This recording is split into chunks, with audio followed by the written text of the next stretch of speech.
This news update is brought to you by... Don't you deserve a little me time? Play catch up and binge watch full seasons of your favorite TV shows. Available on video on demand from Flow. Simply press the VOD button on your Flow remote. This is how we do TV. This is how we flow.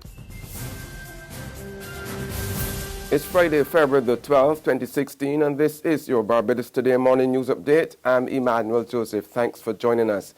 In our top story, a day after the island's top cop issued a solemn pledge to rid this island's streets of illegal guns, two disturbing photographs of 6 young men posing on social media with high-powered pistols, as well as a video recording of a ZR crash, have grabbed the attention of police. The first of 2 photographs, which have been making the rounds yesterday on Facebook as well as WhatsApp, show 4 young men, 3 of whom are barefooted, posing with firearms. In the second photograph, a dreadlock man is seen sitting on a bench with a silver pistol in his right hand and sticking up the middle finger on his left hand, while another person, who is partially hidden, also brandishes a firearm. The worrying images have surfaced in the wake of an assurance given by the Acting Commissioner of Police Tyrone Griffith Wednesday that he would stop at no cost to rid the streets of Barbados of illegal guns. Now, Griffith's declaration came in the wake of the discovery of 4 high-powered semi-automatic pistols in a consignment at the Bridgetown port. A man has since been charged and is currently on remand at Dodds Prison.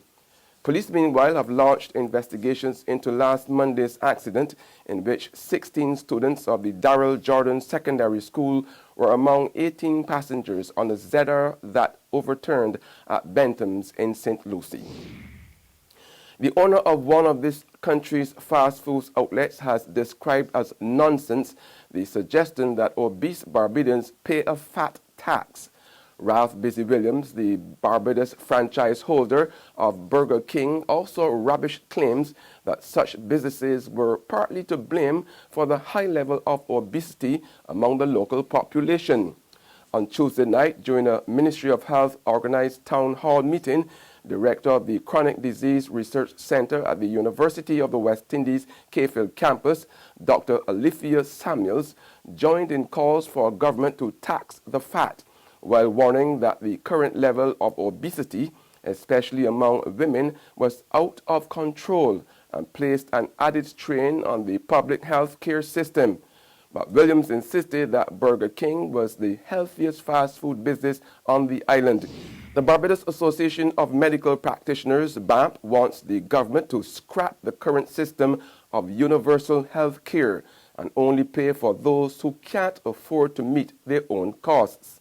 During the second of 3 town hall meetings organized by the Ministry of Health to get public opinion on how the country should finance its growing health care costs, BAMP President Dr. Carlos Chase stated explicitly that state-sponsored health care should no longer be a free-for-all.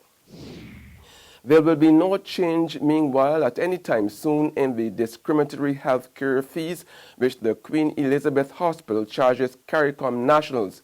In fact, Chief Executive Officer of the hospital, Dr. Dexter James, has indicated to Barbados Today that his hands are virtually tied right now in changing the fee structure, where Caribbean nationals have to pay a higher levy than their Barbadian counterparts.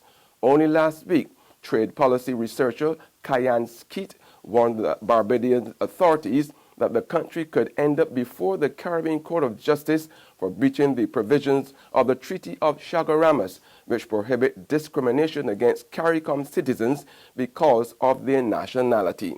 But the QES boss said he was still receiving expert guidance on the matter. I'm still getting advice on it, so right now the law is what the regulations that governs our operations is what I'm working with right now. Yeah, outside of that, I can't say too much more on it. The Shadow Minister of Education, Edmund Hinkson, has weighed in on the wrapper controversy involving a student of the Springer Memorial Secondary School. The girl's refusal to pick up a wrapper from the ground after being instructed to do so by a teacher has mushroomed into a national spectacle, with the police being called into the school and the mother calling for her child to be transferred. But Hinkson, an opposition Barbados Labour Party MP, believes the blame for the impasse has to be shared on both sides. It is sad, the end result, that a child has been out of school for 8 weeks because of a piece of paper. As I said, it's a situation where you have to obey school rules whether you like them or not, because that is what it is. We all have to obey the law whether we like it or not. But to me, it could have been handled differently, and even at ministry level, the ministry could have intervened earlier on. In sports now, after breaking the hearts of more than 10,000 Bangladesh fans Wednesday night by beating their host team to reach the finals of the Under-19 World Cup, the West Indies Under-19 are preparing to battle against their Indian counterparts on Sunday. Shamar Springer, who's unbeaten 62 in 88 balls, steered the young regional side to victory, has been reflecting on the win against the Bangladesh in an interview with WICB Media. Right now, words can't really explain how I feel. It's just a very heartwarming feeling to guide my team to victory and to advance to the next stage and the final stage that we're going to. It feels really good, as I said before, and it feels even better to beat them in front of 15,000 plus people. There's regional and international news after this short break. Well, it may be the month of love, but it is also the month of AgriFest. It is here, AgriFest 2016 at Queen's Park on February 26th through 28th, highlighting the theme, Grow, Sell, Eat, Repeat.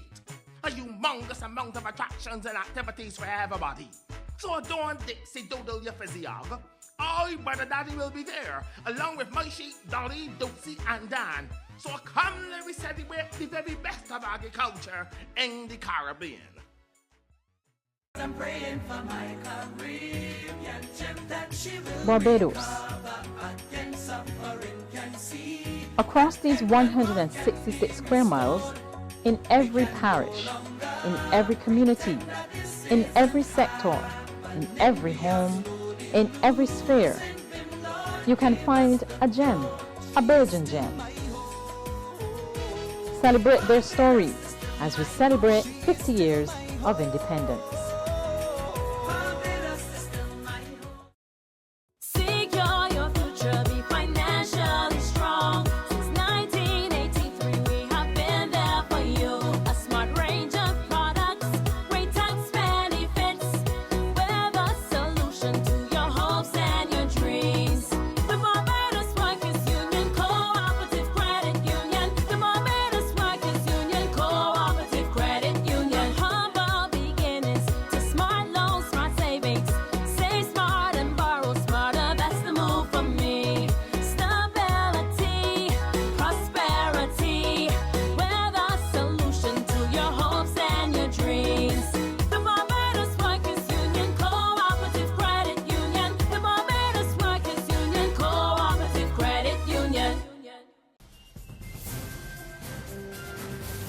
Turning now to news from the region, leprosy, one of the oldest known diseases, still exists in Guyana today. But according to the head of the Guyana Leprosy Control Program, it is curable and under control. We warn that some of the images you are about to see may be disturbing to some viewers. Jessica Daw of HGP TV tells us more. For time immemorial, the chronic disease of leprosy has been in existence. The World Health Organization released information that globally, the disease has a prevalence ratio of less than 1 case per 10,000 persons. Biblical history has left many with the idea that leprosy is mainly caused by a curse. According to head of the Guyana Leprosy Control Program, Mrs. Heather Morris Wilson, this is not the case. It's caused by a germ. It's not because of a curse, somebody do you or stuff. It's caused by a germ, a bacteria, so it can be treated like any bacterial infection, but with special antibiotics. The first signs of the disease usually appear as pale patches on the skin, which is often mistaken for the common skin infection known as Lotto. And finally, on the international scene, world powers meeting on Syria have agreed to implement a nationwide cessation of hostilities. But in making the announcement last night, U.S. Secretary of State John Kerry said the ceasefire will not apply to the fight with the jihadist groups Islamic State or ISIS and al-Nusra. He also said the powers had agreed to accelerate and expand the delivery of humanitarian aid. Now that's news and sports. However, you can join us again this afternoon for more. Until then, remember to log on to www.barbadostoday.bb, subscribe to our e-paper, email updates, or like us on Facebook. You can also catch us on Izumi Media in bus terminals or screenplay at supermarkets and gas stations near you. Also tune into Channel 101 of Flow TV and to Mix 96.9 FM to get all the latest news and sports. I'm Emmanuel Joseph. Have a fantastic day.